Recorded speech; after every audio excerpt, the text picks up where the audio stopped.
같이 은혜 나눌 말씀 보시겠습니다. 시편 13편 1절에서 6절까지 말씀입니다.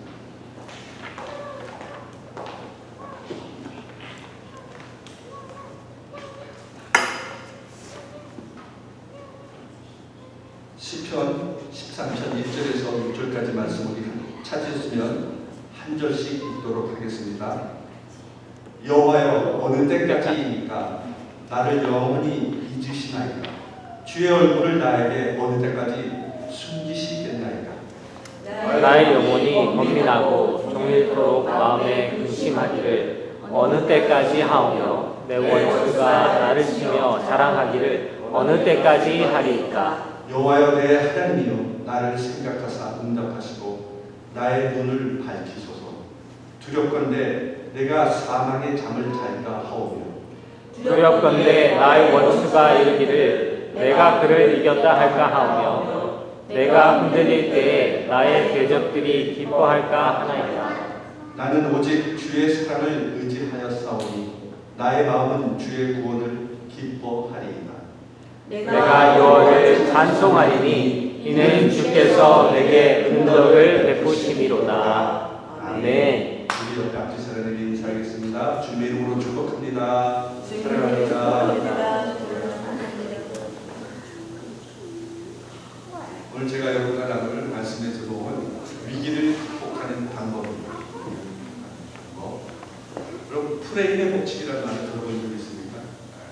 프레임의 법칙은요, 똑같은 상황이라도 어떤 틀을 갖고 어떤 그 상황을 해석하느냐에 따라서 사람들의 행동이 달라진다는 그런 법칙입니다.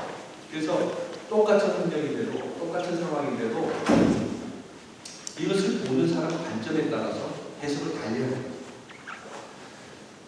예를 들면 이런 겁니다. 한 선생님이 매일 지각하는 학생이 있었어요. 그래서 지각할 때마다 회초리를 들고 때려줬죠. 그런데 어쩌다 한 번 지각하면은 그래도 좀 괜찮은데 매일 지각하는 거예요. 그러니까 얘는 회초리를 때려도 개선되는 여지가 안 보이는 거예요. 그러니까 회초리를 때릴 때마다 더 힘이 가해져요. 더 세게 때립니다. 네가 그래도 안 읽지가 않아. 이런 마음을 가지고 더 회초리에 힘을 갖고 때렸어요. 그런데 이 회초리를 든 다음날 그 선생님이 차를 타고 가다가 딱 보니까 누가 봐도 매일 지각하는 그 학생이 보였던 거예요. 한눈에 봐도 근데 보니까 병색이 아주 짙은 그런 휠체어에 탄 아버지를 밀고 요양시설로 들어가는 그 학생을 본 거죠. 순간 선생님은 마음이 서늘해졌어요. 지각이라고 하면은 보통 불성실한 학생들이 계속 지각을 하잖아요. 게으르거나 잠이 많거나. 그래서 지각을 한다고 생각을 하죠. 그래서 이 선생님은 그런 이유 때문에 무조건 그 학생이 어떤 이유에서 지각했는지를 묻지 않고 회초리로 계속 때렸던 겁니다. 그런데 이 학생은 가족이 딱 아버지밖에 없었어요.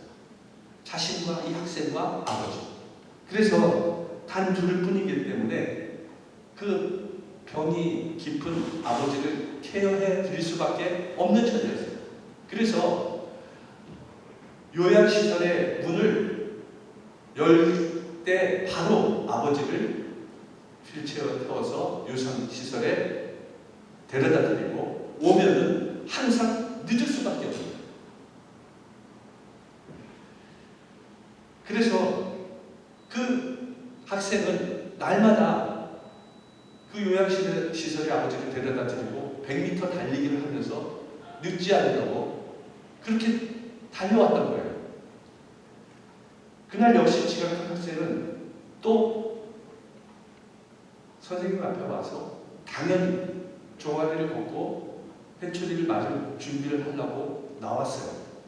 그런데 그 선생님이 그 일을 알 다음에 회초리를 때리려고 하는 것이 아니라 그 회초리를 학생에게 쥐어주는 거예요. 차라리 내가 잘못했다, 내가 잘못하고 네가 나를 때려라 라고 회초리를 쥐어주면서 미안하다고, 내가 정말 미안하다고 선생님이 그렇게 말을 해줬어요. 그러자 학생은 뜨거운 눈물을 흘렸죠. 그리고 그 학생과 선생님이 서로 귀안고 울음을 울었던 겁니다. 우리는 그 사람의 입장이 아니면 그 사람을 이해하지 못할 때가 있어요. 그러므로 그 사람이 왜 그런 말과 행동을 해야만 했을까? 무조건 비판하지 말고 그 사람에게 뭔가 타당한 이유가 있을 것이라는 그런 생각을 가지고 이유를 들어봐야 합니다. 자칫 성숙한 마음으로 자신의 감정을 절제하지 못하고 섣불리 판단하고 결정해서 잘못된 행동을 함으로써 상대방에게 상처를 줄 수 있다. 먼저 상대방이 왜 그랬는지, 나의 판단과 결정이 잘못이 없었는지, 잘못된 판단을 당연한 것처럼 결정하는 그 비합리적인 판단을 냉정하게 역지사지로 상대편 입장에서 되돌아보는 그 마음자세가 필요합니다. 그리고 그렇게 할 때 할 수 없는 어려운 상황이 있었다면 긍휼한 마음으로 그를 위해서 기도해 줘야 됩니다. 오늘 본문은 다윗의 시예요. 다윗이 저자. 여러분, 다윗은 신앙인 중에서 그래도 온전한 신앙을 가진 사람이라고 그렇게 얘기를 하고 있어요. 하나님의 합한 자. 그죠? 그런데 모든 사람들이 그래서 다윗이 신앙을 본받기 원해요. 그래서 이름도 오늘도 여기 히터를 셋업 시켜주신 분이 오셨는데 이름이 뭐냐고 그랬더니 데이빗이라고. 데이빗이 너무 많아요. 데이빗, 데이빗, 제가 아는 데이빗도 되게 많고 다 데이빗이라고 지어요. 왜? 그 사람이 신앙을 본받기 위해서 이름을 그렇게 지는 거예요. 목사님들 중에서도 다윗 목사님이 많이 계시죠. 바울과 사울과 같은 이렇게 삶을 살아도 다윗이 되고 싶은 거예요. 삶은 막 사울처럼 막 그렇게 막 다른 사람을 힘들게 해도 삶은 다윗처럼 살고 싶은 거예요.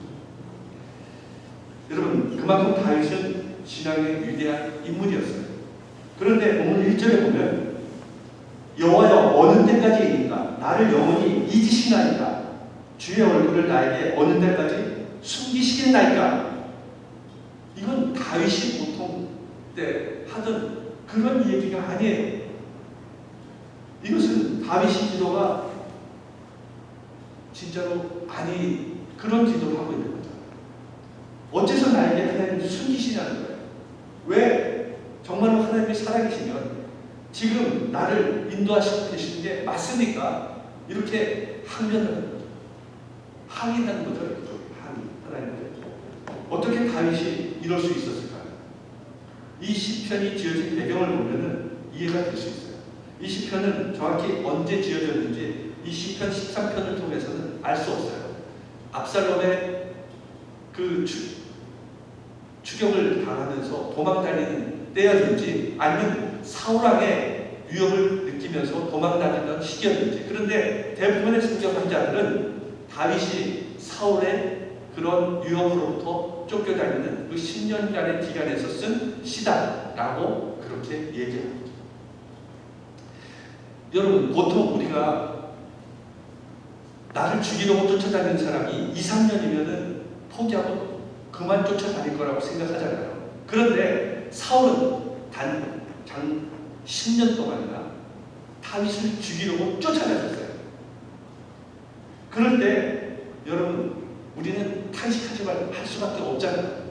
하루 이틀도 아니고 그 오랜 기간을 계속 자신을 죽이려고 쫓아다니는 그런 상황에서 하나님께 탄식하는 거죠. 이걸 어느 때까지 내가 숨어 다녀야 되고 쫓겨다녀야 됩니까? 라고 하나님이 계시다면 나를 좀 도와주십시오. 이렇게 탄식합니다. 합니다. 그런데 다른 사람과 달랐던 점이 있었어요. 그게 뭐냐면은 이 상황이 되게 힘들어요. 어려워요. 그래서 탄식해요. 탄식을 하지만 기도는 계속 하고 있다는 거예요. 위기 가운데 하나님의 능력을 체험하고 그 위기를 극복하기 위해서 기도하는 거죠. 탄식하는 그런 얘기를 할지라도 기도는 계속 해야 된다는 거예요. 그 결과 하나님께서 다윗을 가장 위대한 왕으로 결국 세워주세요. 그리고 그의 삶을 가장 큰 축복으로 인도해 주셨어요. 그러므로 우리는 위기는 여러분 누구에게나 찾아와요. 그리고 위기가 찾아오는 것을 막을 수가 없어요. 그러나 그 위기를 극복하고 삶에 다가오는 고난의 문제를 어떻게 관리하느냐에 따라서 고난과 위기가 변해서 축복이 되고 우리의 믿음이 더 크게 성장할 수 있게 된다는 겁니다. 오늘 본문 말씀을 통해서 다윗이 어떻게 위기를 극복하고 그 위기 가운데 더 큰 축복을 체험할 수 있었는지 여러분과 함께 살펴보면서 은혜를 나누도록 하겠습니다. 첫째, 항상 위기를 잘 극복하기 위해서는 어떤 상황 가운데 있다고 할지라도 기도하는 일을 멈춰서는 안 된다는 겁니다. 설사 탄식을 해도 기도는 계속 하셔야 돼요. 다윗은 고난이 계속 되어지고 위기가 계속 이어지는 그런 상황에서도 그래서 하나님이 계시다가 진짜 하나님께서 내 기도를 듣고 계시는지 그거에 대한 실망감이 들고 의심이 들고 탄식하면서도 기도를 멈추지 않았다는 거예요. 그럼에도 불구하고 기도의 자리에서 끝까지 하나님을 붙잡고 기도했다는 거죠. 2절 3절에 보면 나의 영혼이 번민하고 종일토록 마음에 근심하기를 어느 때까지 하오며 내 원수가 나를 치며 자랑하기를 어느 때까지 하리이까 여호와여 내 하나님이여 나를 생각하사 응답하시고 나의 눈을 밝히소서 두렵건대 내가 사망의 잠을 잘까 하오며 다윗은요 내 기도에 응답하시고 내 눈을 열어달라 이렇게 기도했어요. 그래서 내가 사망의 잠을 자지 않도록 하나님 나를 좀 도와주십시오 라고 이렇게 기도했어요. 여기서 사망의 잠은 뭐냐면 육체의 죽음이나 영적인 죽음을 뜻하는 거예요. 다윗이 지금 겪고 있는 이 삶의 무게와 고통이 죽음을 느끼게 할 만큼 무겁고 힘들다는 얘기예요. 또한 다윗은 이러한 암울한 상태가 계속되면 하나님에 대한 신앙이 흔들리고 급기야 하나님과의 관계가 단절돼서 하나님이 없는 삶을 사는 영적인 죽음의 상태에 이르게 되지 않을까 이것이 두려웠던 거예요. 여러분 우리가 고난을 당하면은 그게 단기간 끝나면은 그래도 회복할 수 있잖아요. 근데 이게 10년 동안 매일 똑같은 고난이 우리에게 왔다고 생각해 보세요. 그럼 신앙을 포기할 수도 있어요. 신앙이 약한데 야 이제 난 진짜 신앙을 내려놓고 싶다. 하나님 믿지 않고 싶다. 너무 고통스러우니까 힘드니까 어려우니까. 그런데 다윗은 눈을 밝히달라 했어요. 그 힘든 상황에서 내 눈을 좀 밝혀주십시오. 그래서 영안을 열어주십시오. 그래서 하나님이 예비하신 것을 내가 볼 수 있도록 해달라는 거예요. 내 영안이 열려서 하나님이 예비한 그 모든 준비된 그 모든 축복을 내가 볼 수 있도록 나를 좀 도와주십시오. 이렇게 기도했어요. 세상 사람들은요, 이 세상 사람들의 눈은 두 가지 눈을 가지고 있어요. 하나는 육신의 눈이에요. 그래서 육신의 눈으로 우리가 보이는 거, 느끼는 거, 들리는 거 이런 것만 보는 눈이에요. 육신에 속한 자들이죠. 그리고 영에 속한 자들은 육신의 눈을 가지고 세상을 바라보기도 하지만 영의 눈을 가지고 있기 때문에 하나님께서 예비하시고 하나님께서 인도하시는 것을 보는 사람이에요. 성도들 중에는 육신의 눈만 가지고 살아가는 자들이 있는가 하면 영의 눈을 가지고 살아가는 사람이 있다는 거예요. 여러분 육의 눈을 가지고 살아가느냐 영의 눈을 가지고 살아가느냐 따라서 살아가는 삶의 방식이 또 태도가 달라지게 돼요. 열왕기하 6장에 보면 그 아람 왕이 자신의 계획을 날마다 알고서 대비하는 그 엘리사를 죽이려고 많은 군대와 병거와 말을 엘리사에게 보내요.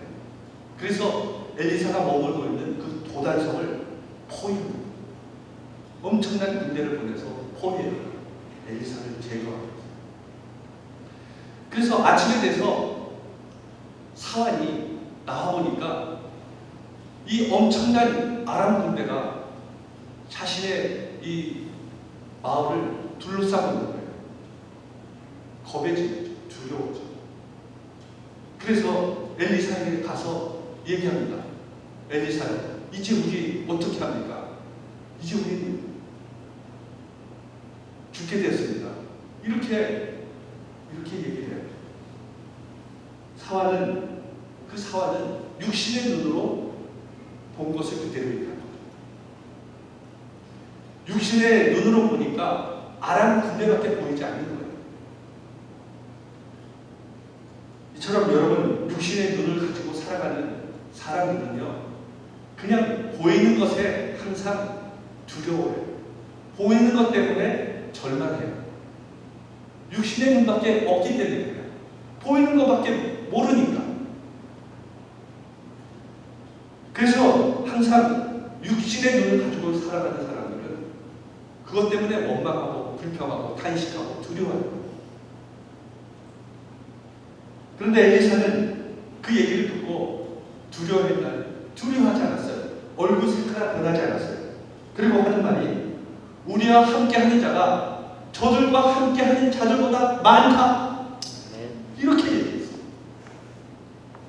그 사람으로서는 이해가 안 가죠. 자기가 눈으로 봤을 때는 우리와 함께하는 자가 보이질 않았던 거예요. 그래서 이 사환에게 기도해요. 기도할 때 이 사환의 눈이 열려요. 눈이 열려서 불말과 불병거와 이 산이 다 그것으로 가득 찬 것을 보게 돼요. 엘리사를 둘러싸고 있는 것을 보게 돼요. 이 불말과 불병거가 엘리사를 둘러싸고 있는 거예요. 아람 군대보다 더 많은 군사가 둘러싸고 있는 거예요. 그것을 사환이 본 거예요. 영안이 열렸던 거예요. 여러분, 우리 성도에게 있어서 두려움과 불안, 그런 것은 우리 눈으로 봐서 오는 어떤 상황적인 거예요. 심리적인 거예요. 우리 영안을 갖고 있는 사람들은요, 이것이 이런 상황적인 문제가 아니라, 영안을 눈에 가지고 있는 사람은 하나님께서 예비한 그런 영적인 것으로 생각하는 거예요. 우리가 눈을 가지고 있되 영안이 열려있지 않으면 하나님이 예비하신 그런 능력을 볼 수 없어요. 하나님의 나라를 볼 수 없어요. 하나님이 예비한 축복을 볼 수 없어요. 그 영안이 열려야 합니다. 여러분 모두 이 세상을 살아가면서 육신의 눈이 아니라 영의 눈을 가지고 하나님께서 예비하신 놀라운 복과 능력을 누리며 살아가는 여러분 되시기를 예수님 이름으로 축원합니다. 그러면 나는 영안이 열리지 있지 않아요. 그럼 어떻게 영안을 열어요? 영안을 여는 방법을 좀 가르쳐 주세요. 네, 영안의 눈을 가지기 위해서는요, 우리가 하나님을 사모해야 해요. 고린도전서 2장 9절에서 10절에 보면 기록된 바, 하나님이 자기를 사랑하는 자들을 위하여 예비하신 모든 것을 눈으로 보지 못하고 귀로 듣지 못하고 사람의 마음으로 생각하지도 못한다함과 같으니라. 오직 하나님이 성령으로 이것을 우리에게 보이셨으니 성령은 모든 것 곧 하나님의 깊은 것까지도 통달하십니다. 성령을 받아야 한다는 거예요. 그럼 영안이 열린다는 거예요. 그래서 여러분, 하나님이 예비하신 신령한 복은 시간과 공간과 장소의 제약을 받는 우리의 육신적인 눈, 육체적인 느낌으로 알 수 없다는 거예요. 오직 성령이 모든 것, 하나님의 깊은 것까지도 통달하게 하신다는 거예요. 성령 충만하고 성령의 지배를 받게 되면 신령한 눈이 열리게 되어 있어요. 그래서 하나님께서 우리에게 예비하신 그 놀라운 복을 볼 수 있다는 거예요. 우리가 성령 충만하면 영혼이 열립니다. 보이지 않는 것을 보게 되고 들리지 않는 것이 들리게 됩니다. 그래서 영혼이 열려있기 때문에 하나님께서 보이지 않는 것을 보게 하는 능력을 주시고 들리지 않는 것을 듣게 하시는 능력을 주셔서 보고 들음으로 소망을 얘기하고 꿈을 얘기하고 잘 될 것을 믿고 고백하게 된다는 것입니다. 그러므로 눈을 열어달라고 기도하는 일을 절대 멈춰서는 안 되는 겁니다.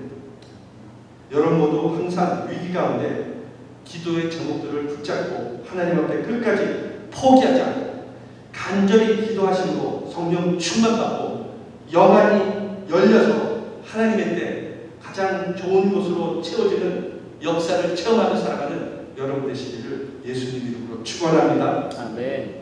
둘째, 위기를 잘 극복하기 위해서는 어떤 상황에서도 하나님의 사랑을 의지해야 합니다. 본문 5절에 보면 나는 오직 주의 사랑을 의지하여 싸우니 나의 마음은 주의 구원을 기뻐하리이다. 먼저 다윗은 하나님의 기도를 듣는 것이 맞습니까? 내 기도를 듣는 것이 맞습니까? 하나님 계시는 것이 맞습니까? 하나님 왜 나를 이렇게 힘들게 하고 이렇게 나에게 대해서 침묵하십니까? 이렇게 의심하고 실망감을 드러냈지만 변하지 않는 것이 하나 있었어요. 그것이 하나님께서 지금도 여전히 나를 사랑하신다는 거예요. 아멘. 여러분, 하나님이 여러분을 사랑하심을 믿습니까? 아멘. 이것을 믿어야 돼요. 하나님은 나를 끝까지 지키시고 사랑하신 분이시다. 아멘. 다윗은 자기 자신을 의지하려고 할 때 두려움에 사로잡혔어요. 하나님을 사랑을 의지하고 나니까 구원을 베푸실 것이 믿어지게 됐어요. 마음속에 그래서 하나님이 주시는 기쁨이 넘쳐났던 거예요. 이처럼 여러분 아무리 삶의 환경이 어렵고 고난이 밀려오고 헤어날 방법이 없어 보여도 하나님께서 끝까지 나를 사랑하신다는 사실을 믿으면 하나님께서 우리 안에 알 수 없는 그런 신령한 기쁨이 넘치게 해주신다는 거예요. 아멘. 독일 아우슈비츠 수용소는 우리가 잘 알고 있듯이 많은 유태인들이 학살당한 것이에요. 거의 600만 명의 유대인들이 그 이유도 없이 죽임을 당했어요. 그 유대인들이 독일 지하 감옥에서 고통을 당했던 것은 진짜 말할 수 없는 그런 고통이었어요. 그런데 그 지하 감옥의 벽에 손톱으로 그 다윗의 별을 그려놨죠. 그 유태인들이 다윗의 별을 상징으로 그리거든요. 그래서 그 밑에는 이런 글귀가 쓰여 있었어요. 비록 태양빛이 우리에게 비춰오지 않지만 저기 태양이 있는 것을 믿노라. 비록 사랑이 지금 내게 느껴지지 않지만 저기 진실된 사랑이 있는 것을 나는 믿노라. 비록 하나님께서 침묵 가운데 계시지만 나는 하나님의 살아계심을 믿노라. 여러분, 이 독가스를 마시고 죽어가는 동족을 보면서 오늘 죽을지 내일 죽을지 모르는 상황에서 그럼에도 불구하고 그들은 여전히 하나님이 나를 사랑하고 계심을 믿었어요.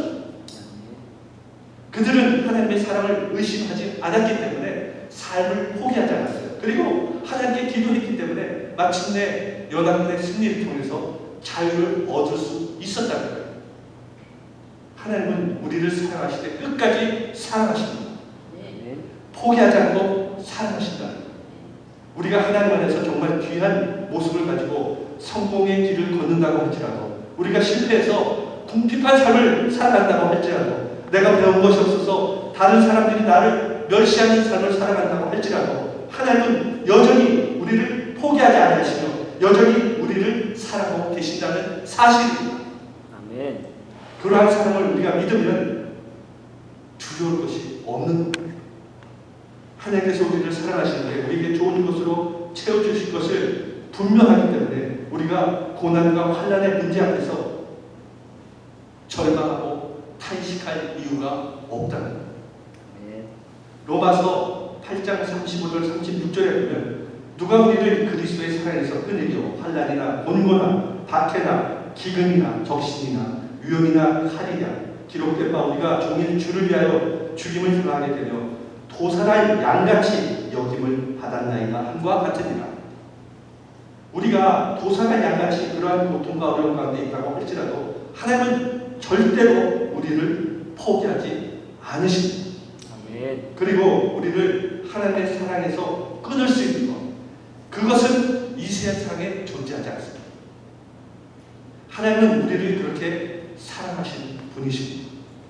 우리가 그런 하나님의 사랑을 믿으면 어떤 위기 가운데 있다고 할지라도 우리는 쓰러지지 않아요. 여러분, 하나님은 어제나 오늘이나 동일하신 하나님이세요. 아브라함의 하나님, 야곱의 하나님은 지금도 동일한 하나님이세요. 아멘. 그 하나님이 우리를 똑같이 사랑하고 계십니다. 아멘. 여러분 모두 위기 가운데 절망하고 포기하는 것이 아니라 하나님께서 나를 사랑하신다는 믿음을 가지고 다시 일어나서 승리하는 삶을 살아가는 여러분 되시기를 예수님 이름으로 축원합니다. 네. 셋째, 위기를 잘 극복하기 위해서는 어떠한 상황에서도 하나님을 찬양해야 합니다. 6절에 보면 내가 여호와를 찬송하리니 이는 주께서 내게 은덕을 베푸시니라. 다윗은 내가 위기 가운데 있다고 할지라도 원망하고 불평하는 것이 아니라 하나님을 찬양하겠다 이렇게 고백하고 있습니다. 아멘. 그럴 때 하나님께서 나에게 은덕을 베풀어 주실 것이다 이렇게 확신하고 있는 거죠. 그것은 그가 하나님께서 모든 것이 합력하여 선을 이루시는 분이심을 믿었던 거예요. 아멘. 시편에는 여러분 기쁨을 표현하는 시보다 고난 중에 탄식하는 그런 시가 더 많아요. 기쁠 때 시와 노래가 더 많이 나올 것 같은데 고난과 슬픔의 과정을 겪을 때가 더 시가 많이 나온다.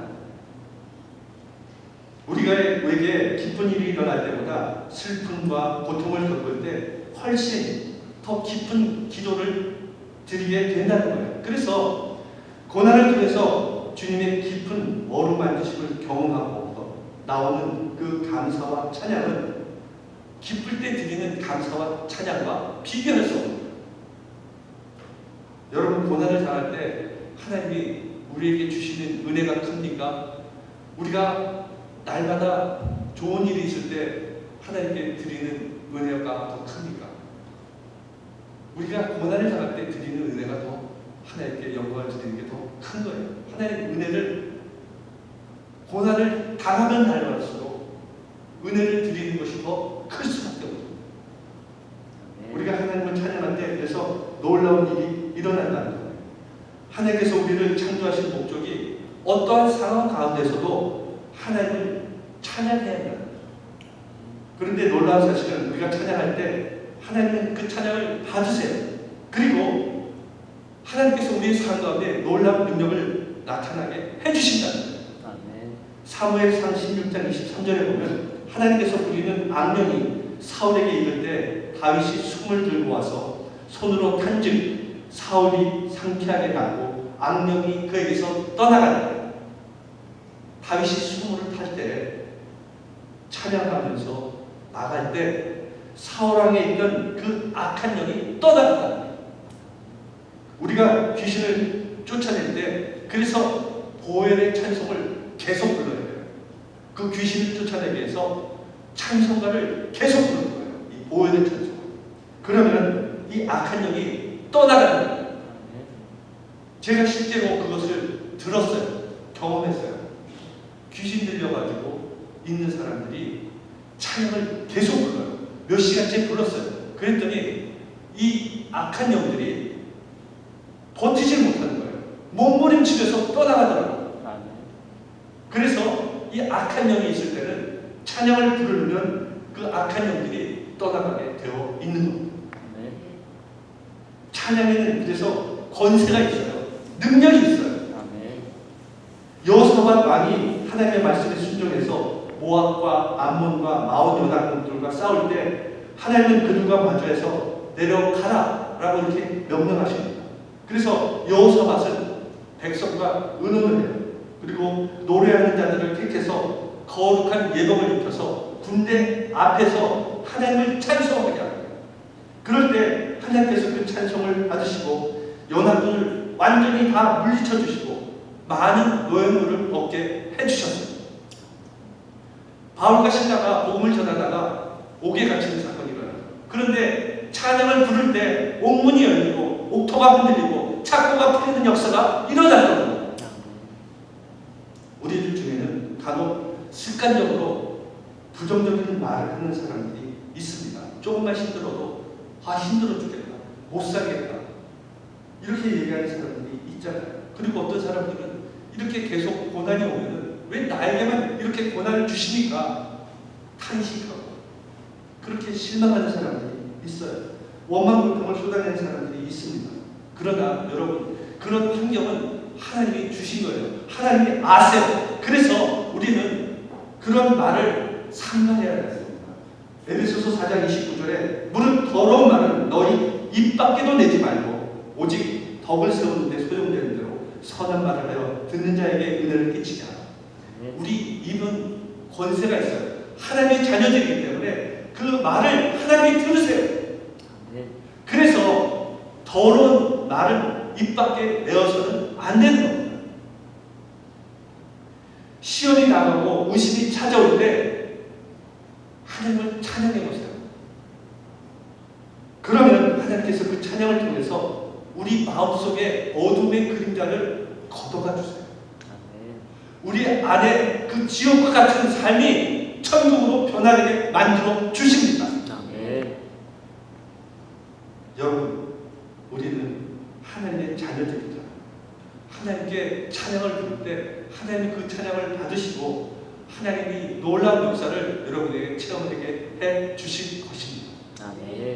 뿐만 아니라 우리가 찬양할 때 하나님의 임재를 경험하게 된다는 거예요.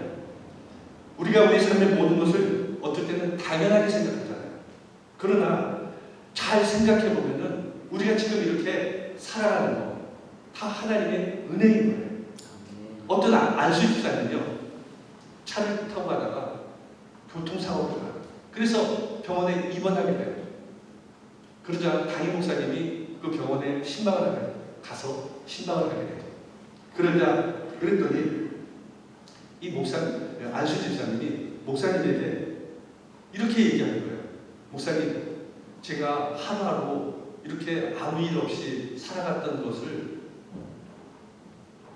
다 당연하게 생각했는데 그것이 하나님의 은혜였다는 거예요. 지금 내가 이렇게 아파서 누워 있다 보니까 아무 일 없이 그렇게 살아갔던 것이 하나님의 은혜였다는 거예요. 여러분, 하나님께서는 지금 여러분을 지켜주시고 여러분 가정을 지켜주시고 여러분이 건강을 지켜주시고 이것은 다 하나님의 은혜입니다. 아멘. 우리 교회를 지켜주시고 지금까지 하나님 예배를 드릴 수 있도록 함께 모여서 교제할 수 있도록 이렇게 만들어주신 것은 하나님의 은혜입니다. 아멘. 하나님께서 사랑하는 집사님을 보내주시고 성도님을 보내주신 것은 다 하나님의 은혜인 거예요. 나의 수고와 노력이 아니라 하나님께서 교회를 지켜주시고 보호해주시고 하나님의 은혜로 이루어 주십니다. 우리가 찬양을 부르면 하나님의 영이 임하게 돼요. 우리의 입으로 부정적인 말을 하고 더러운 말을 하게 되면 우리의 마음이 지옥이 될 수밖에 없는 거예요. 그러나 찬양을 부르면 우리의 심령과 가정과 교회가 천국이 되는 거예요. 여러분 모두 아무리 어려운 삶이 있어도 찬양하는 것을 포기하지 마십시오. 찬양은 하나님께 대한 감사의 고백입니다. 그래서 찬양을 통해서 하나님의 큰 은혜와 능력을 체험하며 살아가는 여러분 되시기를 예수님 이름으로 축원합니다. 아멘. 찬송가 64장, 이 64장은 기뻐하며 경배하세라는 그런 제목의 찬양이에요. 이 찬양을 누가 지었냐면요. 누가 작곡했냐면 베토벤이 지었어요. 베토벤. 이 베토벤의 교향곡 9번이죠. 네. 환희의 손가락이에요. 이것을 찬송가로 만든 거예요. 근데 여러분, 베토벤이 이 곡을 작곡할 때 정상적인 사람이 아니었어요. 육체적인 그런 병거의 고통 속에 있었어요.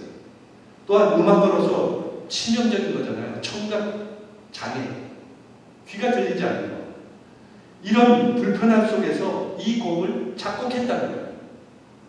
그악한 고난이 하늘을 울리는 감동의 찬양으로 바뀌었던 거예요. 여러분, 누구나 위기를 당하고 고난을 당하는 것을 좋아하는 사람은 없어요.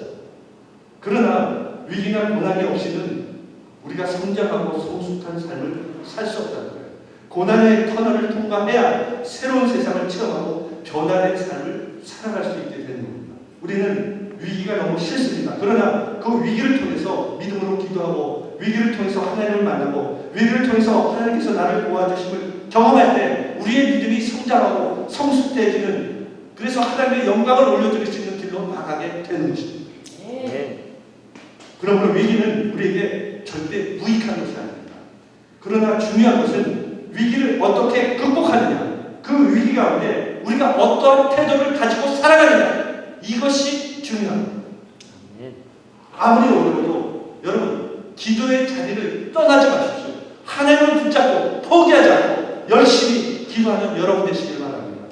그러면 반드시 하나님의 축복을 보게 될 것입니다. 여전히 고통과 좌절 가운데 있다고 할지라도, 실패의 자리에 있다고 할지라도 하나님은 우리를 끝까지 사랑해 주십니다. 우리를 사랑하시기 때문에 모든 고난이 변하여 축복이 되게 해주시고 우리 슬픔이 변해서 기쁨이 되게 해 주실 것입니다.